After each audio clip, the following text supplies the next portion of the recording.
Magandang araw mga kababayan, breaking news na naman sa pambansang drama ng impeachment. Mismong Philippine Constitution Association o PhilConsa, pinakamatandang tinig pagdating sa constitutional law at pinamumunuan ng dating Chief Justice Renato Puno, ang mariing nagpapaalala sa Senado. Ituloy nyo na ang paglilitis kay Vice President Sara Duterte, huwag hayaang mapatay ng technicalities at partisan na diskarte ang pananagutan ng opisyal. Sabi nga nila, nakahain dito hindi lang kapalaran ng isang tao kundi integridad ng mismong konstitusyon. Naalala nyo pa, nitong nakaraang linggo kumbinsido na sanang tumakbo ang impeachment court pero biglang niremand ng Senado pabalik sa Kamara ang 7 articles of impeachment matapos sabihing may constitutional infirmities. Ang rason, galing sa Duterte Block. Kulang daw ng certification at posibleng lumabag sa 1-year ban sa multiple complaints. Pero kontra agad ang PhilConsa. Wala sa konstitusyon ang hinihinging certification at hindi ito bahagi ng naunang practice sa kahit anong impeachment. Ibinuga rin nila ang mahahalagang tanong. Una, grave abuse ba na biglang sinuspinde ng Senado ang sarili nilang jurisdiksyon na valid na nilang nakuha nang sila'y manumpa bilang impeachment court? Pangalawa, paglabag ba ito sa eksklusibong kapangyarihan ng House dahil pinagsusumite sila ng sertipikasyon na sila mismo ang dapat magpasya? Pangatlo, hindi ba't tila circumlocutory delay lang itong bagong requirement? Isang paikot-ikot na paraan para maantala o maipit ang paglilitis. Pang-apat, nasaan ang due process at impartiality kung mismong Senado na ang nag-aangat ng posibleng depensa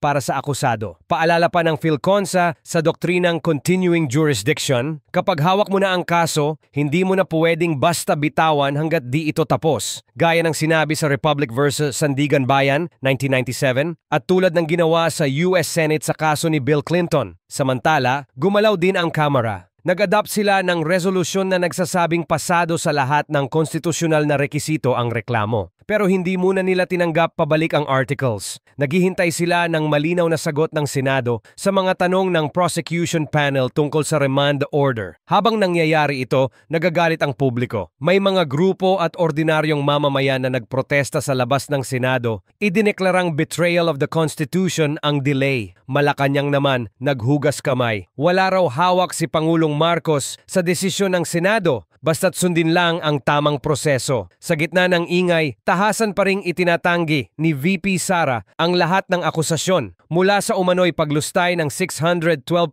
milyong piso na confidential funds hanggang sa sinasabing balak na pagpapatumba kina Pangulong Marcos, First Lady Liza Araneta Marcos at Speaker Martin Romualdez. Kung magtutuloy at mapapatunayang may sala, matatanggal siya at habambuhay ng bawal humawak ng pwesto. Pero kung patuloy na magpapalipat-lipat ang bola sa technicalities, baka masunog hindi lang ang kasong ito, kundi pati tiwala ng taumbayan sa mga institusyon. Abangan natin ang susunod na galaw. Dahil sa laban ng batas at politika, tanging katotohanan at due process ang dapat manalo. Manatiling nakatutok, mag-comment sa baba kung ano't anuman ang opinyon nyo at huwag kalimutang mag-subscribe para palaging una sa pinakamaiinit na balitang pampolitika.